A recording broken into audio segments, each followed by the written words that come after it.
Indira guarantee ആദ്യമായിട്ട് പ്രഖ്യാപിച്ചിട്ടുണ്ടായിരുന്നു രാഹുൽ ഗാന്ധി, സൗജന്യ bus യാത്ര സ്ത്രീകൾക്ക്. ഇപ്പൊ അത് ആദ്യമൊക്കെ പിന്നെ 7 ജില്ലകളിൽ മാത്രമായി, പിന്നെ ഓർഡിനറി ബസ്സിൽ മാത്രമായി, പിന്നെ പ്രിയദർശിനി എന്ന് എഴുതിയേക്കുന്ന ബസ്സുകളിൽ മാത്രമായി. എങ്ങനെയാണ് ഇതിനെ നോക്കിക്കാണുന്നത്?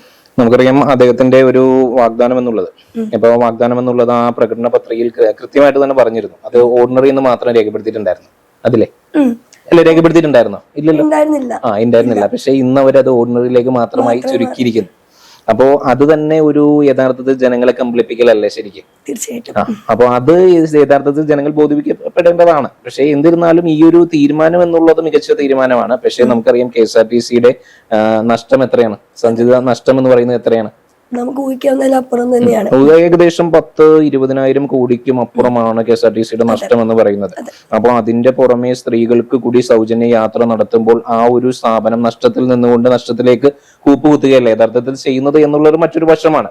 പക്ഷെ എന്നിരുന്നാലും ഇത്തരത്തിൽ ഓർഡിനറി ആയിക്കൊള്ളട്ടെ, സ്ത്രീകൾക്ക് ഇങ്ങനെ ഒരു സൗജന്യ യാത്ര നൽകുമ്പോൾ അത് സ്ത്രീകളുടെ മനസ്സിൽ നല്ലൊരു ഉന്മേഷം ഉണ്ടാക്കും എന്നുള്ള കാര്യത്തിൽ, അത് മാത്രമല്ല ഈ സർക്കാരിനെ കുറിച്ചും VD സതീഷിനെ കുറിച്ചും അതൊരു നല്ലൊരു ഒരു പോസിറ്റീവ് തിങ്കിങ് സ്ത്രീകളുടെ മനസ്സിൽ ഉണ്ടാകും എന്നുള്ള കാര്യം ഉറപ്പാണല്ലോ. ഇതേ ഒരു പ്രക്രിയ തന്നെയായിരുന്നു ബീഹാറിൽ നിതീഷ് കുമാർ ഒക്കെ നടപ്പാക്കിയത്. സ്ത്രീകളുടെ അക്കൗണ്ടിൽ അധികം തുകയിട്ട് നൽകുന്നു. അപ്പോൾ സ്ത്രീകളുടെ മനസ്സിൽ അദ്ദേഹത്തെ കുറിച്ചുകൊണ്ട് ഒരു മെന്റാലിറ്റി രൂപപ്പെടുന്നു. അതുപോലെ തന്നെ മഹാരാഷ്ട്രയിലും ഇത്തരം തരത്തിലുള്ള ഒരു തെരഞ്ഞെടുപ്പ് പ്രചരണ തന്ത്രങ്ങൾ തന്നെയാണ് അവരും ഉപയോഗിച്ചത്. അപ്പോൾ എന്നിരുന്നാലും പക്ഷേ KSRTC എന്ന് പറയുന്ന ഒരു പൊതുമേഖലാ സ്ഥാപനം നഷ്ടത്തിൽ നിന്നുകൊണ്ട് നഷ്ടത്തിലേക്ക് കൂപ്പുകുത്തും എന്നുള്ള കാര്യത്തിൽ യാതൊരു തർക്കവുമില്ല. പക്ഷേ സ്ത്രീകളുടെ മനസ്സിൽ ഇതൊരു ജനകീയ പദ്ധതി ആയിരിക്കും. പക്ഷേ അവർ ഓർഡിനറിയിൽ മാത്രം ചുരുക്കിയത് അത് തെറ്റായി പോയി എന്നുള്ളത് തന്നെയാണ് യാഥാർത്ഥ്യം. കാരണം അത് എല്ലാ മേഖലയിലും ഫാസ്റ്റ് പാസഞ്ചർ ആയാലും മറ്റു പല സർവീസുകളായാലും അതിനും കൂടി നൽകേണ്ടതായിരുന്നു എന്നുള്ളത് മാത്രമേ ഇതിലൊരു പൊരുത്തക്കേടായിട്ട് പറയാൻ കഴിയുന്നുള്ളൂ. പിന്നെ ഇതിനായിട്ട് ഈ ഒരു തുകയ്ക്കായിട്ട് സർക്കാർ പൊതു ഖജനാവിൽ നിന്നുകൊണ്ട് നൽകുന്ന തുക എത്രയാണ് മാസാമാസം ഈ ഒരു പദ്ധതി നടപ്പാക്കാൻ വേണ്ടിയിട്ട്? അത് 80 കോടിക്ക് മേലല്ലേ? 80 കോടി എന്ന് പറയുമ്പോൾ അതൊരു വർഷം നമ്മൾ കണക്ക് കൂട്ടുമ്പോൾ എത്രയാണ്? ഓൾമോസ്റ്റ് 1000 കോടി രൂപയുടെ അടുത്ത് വന്നു. അപ്പൊ എത്ര കാലം ഇത് തുടരാൻ കഴിയും എന്നുള്ളതും ഒരു ചോദ്യചിഹ്നം തന്നെയാണ്. ഇപ്പൊ കഴിഞ്ഞ ദിവസം മെൻസ് അസോസിയേഷൻ രംഗത്തിറങ്ങാൻ പോവാണെന്ന് പറഞ്ഞു. ഞങ്ങൾ തടയുന്നു പറഞ്ഞു, ഇല്ലെങ്കിൽ ഞങ്ങൾക്കും ഫ്രീ ടിക്കറ്റ് കൊടുക്കണം എന്ന് പറഞ്ഞു. അതേപോലെ പ്രൈവറ്റ് ബസ് സമരത്തിലേക്ക് ഇറങ്ങാൻ പോവുകയാണ്. ശരിക്കും പറഞ്ഞു കഴിഞ്ഞാൽ ഈ സ്ത്രീകൾ എല്ലാവർക്കും ഈ സൗജന്യ യാത്രയ്ക്ക് അർഹരാണോ? അതൊരു നിശ്ചിത പ്രായം കഴിഞ്ഞവർക്കും അല്ലെങ്കിൽ എന്താ പറയാ ഡിസേബിൾഡ് പേഴ്സൺസിനും മാത്രം കൊടുത്താൽ പോലെ ശരിക്കും? യഥാർത്ഥത്തിൽ അതൊരു നല്ലൊരു ചോദ്യമാണ്. പക്ഷെ യഥാർത്ഥത്തിൽ സ്ത്രീകൾ എന്നുള്ളത് സമ്പന്ന അല്ലെങ്കിൽ ബിലോ പോവർട്ടി ലൈനിൽ പിന്നിൽ ഉള്ള സ്ത്രീകൾക്കാണ് ഇത് നൽകേണ്ടതുള്ളൂ യഥാർത്ഥത്തിൽ. അതല്ലാതെ കേരളത്തിലെ സ്ത്രീകളെ നമുക്കറിയാമല്ലോ, അല്ലാതെ ഒരിക്കലും ഇത്തരം തരത്തിൽ ബസ്സിലൊന്നും കയറിപ്പോയി യാത്ര ചെയ്യാൻ അതല്ലെങ്കിൽ സൗജന്യം കൈപ്പറ്റേണ്ടവരല്ല.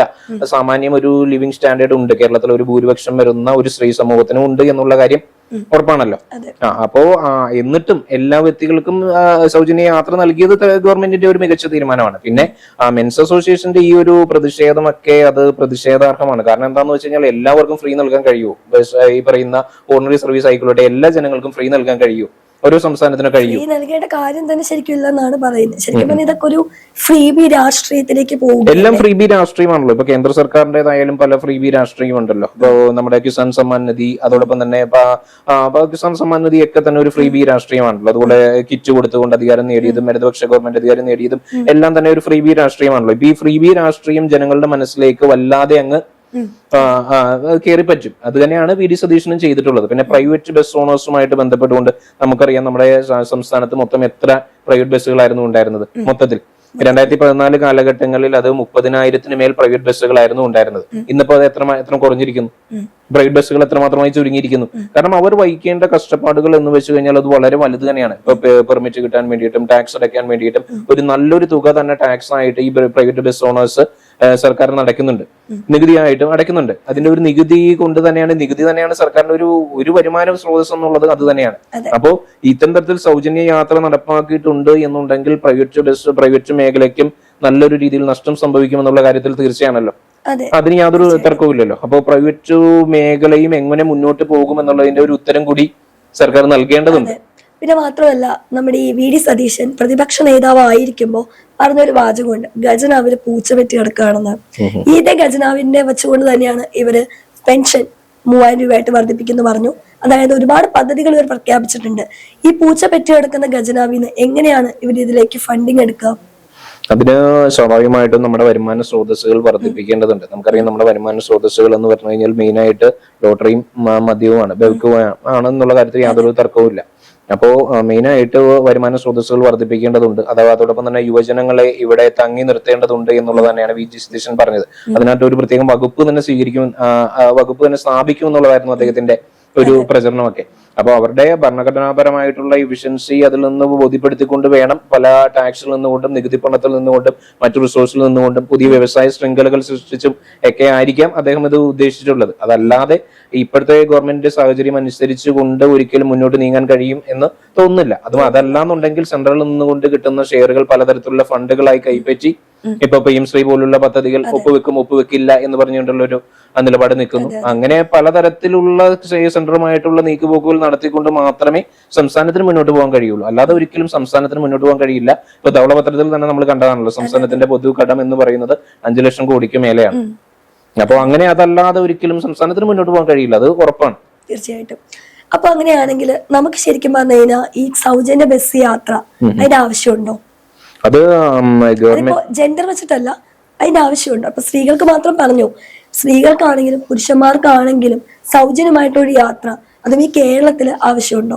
കോൺഗ്രസിന്റെ ഒരു പ്രകടന പത്രികയിലുള്ള ഒരു വാഗ്ദാനമായിരുന്നല്ലേ. അവരത് കർണാടകയിൽ പ്രയോഗിച്ചു, കർണാടകയിൽ അവരത് വിജയം കണ്ടു, തെലങ്കാനയിൽ അവരത് പ്രയോഗിച്ചു, അവിടെയും അവർ വിജയം കണ്ടു.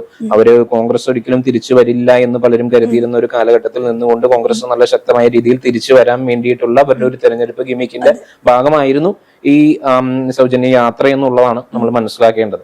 അതൊരു പക്ഷെ ആവശ്യമുണ്ടോ എന്ന് ചോദിച്ചു കഴിഞ്ഞാൽ കേരളത്തിൽ പോലെ ഹൈ സ്റ്റാൻഡേർഡ് ഓഫ് ലിവിംഗ് ഉള്ള ഒരു സംസ്ഥാനത്ത് അതിന്റെ ആവശ്യമൊന്നും ഇല്ല എന്നുള്ളതാണ് യാഥാർത്ഥ്യം.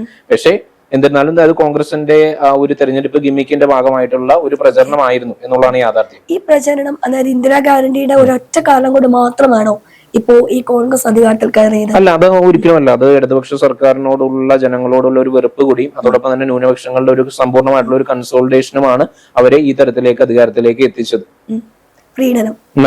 പ്രീണനം എന്ന് പറയുന്നില്ല. ഇടതുപക്ഷ സർക്കാരിന്റെ ഒരു സമ്പൂർണമായിട്ടുള്ള ജനവിരുദ്ധ നിലപാടുകൾ, അതോടൊപ്പം തന്നെ വർഗീയതയെ പ്രതിരോധിക്കുന്നതിൽ ചെറുക്കുന്നതിൽ വർഗീയതയെ ചെറുക്കുന്നതിൽ അവര് പരാജയപ്പെട്ടു എന്നുള്ള കാര്യത്തിൽ യാതൊരു തർക്കവുമില്ലല്ലോ. ഈ തെരഞ്ഞെടുപ്പിന്റെ സമയത്തായിരുന്നല്ലോ ഡീൽസിന്റെ കഥകളൊക്കെ വന്നത്. മാത്രവുമല്ല SDP നമുക്ക് എല്ലാവർക്കും അറിയുന്നതാണ്, അഭിമന്യുവിനെ കൊന്നതിന് കാരണക്കാരൻ തന്നെ SDP ആണ്. അവരായിട്ട് ശിവൻകുട്ടിയുടെ ടൈപ്പും ഇഫ്താർ വിരുന്നും എല്ലാം ഈ ഒരു ഇലക്ഷന് ബാധിച്ചിട്ടുണ്ടോ? അല്ല, മുസ്ലിം സമൂഹം മൊത്തത്തിൽ ഇടതുപക്ഷത്തെ കൈവിടുകയാണ് ചെയ്തത്. കാരണം വെള്ളാപ്പള്ളി നടേശനെ പോലെ വർഗീയത വെട്ടി തുറന്നു പറയുന്ന ഒരാളെ കാറിൽ കയറ്റുകയും അദ്ദേഹത്തെ പ്രശംസിക്കുകയും ഒക്കെ ചെയ്യുന്ന ഒരു സർക്കാരായിരുന്നു ഇത്. അപ്പൊ അതുകൊണ്ട് തന്നെ ആ സർക്കാരിന്റെ മുസ്ലിം സമൂഹത്തിന്റെ മനസ്സിൽ വലിയൊരു വെറുപ്പ് ഇടതുപക്ഷത്തോടും പിണറായി വിജയനോടും ഉണ്ടായിരുന്നു. അത് മൊത്തത്തിൽ അവർ കോൺഗ്രസിനും UDF ചെയ്തത് കൊണ്ടാണ് ഇടതുപക്ഷം ഇപ്പൊ അവിടെ തരിപ്പണമായത്. അപ്പൊ നമ്മളിപ്പോ തുടക്കം ഇട്ടത് മറ്റേ ഇന്ദിരാഗാന്ധിയുടെ സംഭവമാണ്. ഓർഡിനറി ബസ്സുകൾ മാത്രമാണ് ആദ്യം പറഞ്ഞു, പിന്നെ അത് പറഞ്ഞു കഴിഞ്ഞപ്പോഴത്തേക്കും പിന്നെന്താ ഇപ്പൊ പ്രിയദർശിനിയായി. ഇനി ഇതുപോലെ തുടക്കത്തിൽ എല്ലാ ബസ്സുകൾക്കും എല്ലാ യുവതികൾക്കും കൊടുക്കുന്ന പറഞ്ഞ സാധനം ഇവർ ബാക്കിയുള്ള ഒരുപാട് ഗ്യാരണ്ടികൾ എടുത്തു പറഞ്ഞിട്ടുണ്ട്. അതിന്റെ അവസ്ഥ എന്താവും? അതിന്റെ അവസ്ഥ ആദ്യം ഇവർ ഇത് നടപ്പാക്കിയല്ലോ, ഇതിൽ ഓർഡിനറി എങ്കിലും നടപ്പാക്കില്ലേ. അപ്പൊ പറയാൻ പറ്റില്ല. ഈ 15 തീയതി മുതൽ അല്ലാതെ വെറുതെ കേരളത്തിൽ മെൻസ് അസോസിയേഷനൊക്കെ എന്ത് വിലയാണുള്ളത്. മുമ്പ് നമുക്കറിയാലോ, ഒരു ഞാൻ ആ കേസ് പറയുന്നില്ല, മുമ്പ് ഒരു കേസ് അറിയുന്നത് അതെ അവർക്ക് വേണ്ടിയൊക്കെ രംഗത്ത് അതെ അങ്ങനെയുള്ള മെൻസ് അസോസിയേഷനൊക്കെ ആരാണ് എനിക്കറിയില്ല, ആരാണ് വകവെക്കുന്നുള്ള കാര്യം എനിക്കറിയില്ല. മെൻസ് അസോസിയേഷന്റെ ആ ഒരു തീരുമാനമാണോ എതിർപ്പ്, അതോ മെൻസ് അസോസിയേഷൻ എന്നത് ഇവിടെ ശബ്ദിക്കാത്താണ് പ്രശ്നം? അല്ല, അങ്ങനെയല്ല. ഇതൊക്കെ സ്ട്രോങ് ആയിട്ട് മെൻസ് അസോസിയേഷൻ ഉണ്ടോ ഇങ്ങനെ സംവാദത്തിന് വേണ്ടി പ്രസംഗിക്കാന്നല്ലാതെ? അല്ല, അങ്ങനെ സ്ട്രോങ് ആയിട്ട് അങ്ങനെ ഉള്ള ഒരു വ്യക്തി എന്നുള്ളത് എനിക്ക് തോന്നിയിട്ടുള്ള രാഹുൽ ഈശ്വറാണ്. അദ്ദേഹത്തിനും അതിന്റെ പിന്നിൽ പല അജണ്ടയുണ്ട്. അതല്ലാതെ അദ്ദേഹം മെൻസിന് വേണ്ടി ബാധിക്കുന്നൊന്നുമില്ല. അങ്ങനെ ഒരു വ്യക്തി ഉള്ളതായിട്ട് എനിക്ക് തോന്നിയിട്ടുള്ളത് രാഹുൽ ഈശ്വറാണ്. അദ്ദേഹത്തിന് പോലും പല അജണ്ടയാണ് അദ്ദേഹത്തിന്റെ ഭാഗത്തു നിന്നുള്ളത്. എന്തൊക്കെയാണ് അങ്ങനെ തോന്നാൻ കാര്യം എന്താണ്? അല്ല, അങ്ങനെ പല അജണ്ടകളാണ് നമുക്കറിയാലോ. അദ്ദേഹം ഇപ്പോ എന്താ റേപ്പ് കേസുകളിൽ ഉൾപ്പെട്ടിട്ടുള്ള വ്യക്തികൾ അവരെ സപ്പോർട്ട് ചെയ്തുകൊണ്ട് രംഗത്ത് വരുന്നു. എന്നിട്ട് അദ്ദേഹം അത് പല നീക്കുപോക്കുകൾ അവരുമായിട്ട് നടത്തുന്നു. എന്നിട്ട് താൻ വലിയ പുരുഷന്മാർക്ക് വേണ്ടി പ്രവർത്തിക്കുന്ന വ്യക്തിയാന്ന് പറയും. ഇതേ സെയിം സംഭവം തന്നെയാണ് ഫെമിനിസ്റ്റുകളും ചെയ്യുന്നത്. നമുക്കറിയാം, ഭാഗ്യലക്ഷ്മിയൊക്കെ ചെയ്തിട്ടുള്ള കാര്യങ്ങൾ നമുക്കറിയാലോ. അപ്പോൾ ഫെമിനിസം ആവട്ടെ, മെൻസ് അസോസിയേഷൻ ആവട്ടെ, ഇതൊക്കെ വെറുതെ ഒരു മുഖംമൂടിയും പൊള്ളത്തരവും മാത്രമാണ്. അതുകൊണ്ട് അവര് പ്രതിഷേധം നടത്തി എന്നതുകൊണ്ട് എനിക്ക് തോന്നുന്നില്ല പ്രത്യേകിച്ച്. അവരെടുത്തു പറഞ്ഞൊരു ഡയലോഗ് എന്താണെന്നറിയോ? ഞങ്ങളും അമ്മയുടെ വയറ്റിൽ നിന്ന് വന്നതാണ്, അതുകൊണ്ട് ഞങ്ങൾക്കും ഈക്വൽ ആയിട്ട് വേണം എന്നാണ് അവര് പറയുന്നത്. അല്ല, അപ്പൊ ഞാൻ ചോദിക്കുന്നത് എല്ലാവർക്കും എല്ലാ കാര്യവും ഫ്രീ ആയിട്ട് നൽകാൻ കഴിയും? ഇല്ല, പറ്റില്ല. പറ്റില്ല. ഇത് മനസ്സിലാക്കാനുള്ള ഒരു ബോധം പോലും ഇല്ല ശരിക്കും. ഇല്ല, അതുകൊണ്ടാണ് ഇറങ്ങിത്തിരിക്കുന്നത്. അപ്പൊ പിന്നെ ഈ മെൻസസ് അസോസിയേഷനൊക്കെ എന്ത് ഇതാണല്ലോ, എന്ത് വാലിഡിറ്റി ആണുള്ളത്? അങ്ങനെ തന്നെ നമുക്ക് ചിന്തിക്കാമല്ലോ. തീർച്ചയായും. പിന്നെ ഈ ഒരു പ്രകടന പത്രിക നടപ്പാക്കിയിട്ടുണ്ടെന്നുണ്ടെങ്കിൽ എനിക്ക് ഉറപ്പുണ്ട് പിന്നെയും വി ഡി സതീശൻ എന്നുള്ള ഒരു നേതാവ്, ആർജവമുള്ള ഒരു നേതാവാണ് അദ്ദേഹം. മറ്റു പല വാഗ്ദാനങ്ങളും അദ്ദേഹം നടപ്പാക്കാൻ ശ്രമിക്കും. അത് ഒരു പരിധി വരെ മോഡിഫിക്കേഷൻ ഒക്കെ കുറച്ചൊക്കെ നമ്മൾ മാറ്റം വരുത്തിയത് കണ്ടതാണല്ലോ.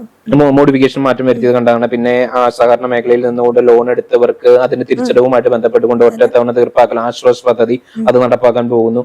അങ്ങനെ പല തീരുമാനങ്ങൾ ഇദ്ദേഹം എടുക്കുമെന്നുള്ളതാണ് എന്റെ ഒരു പ്രതീക്ഷ. എന്തായാലും നമുക്ക് കണ്ടു തന്നെ അറിയാം 15-ാം തീയതി ആവുമ്പോഴത്തേക്കും. കണ്ടു തന്നെ അറിയാം.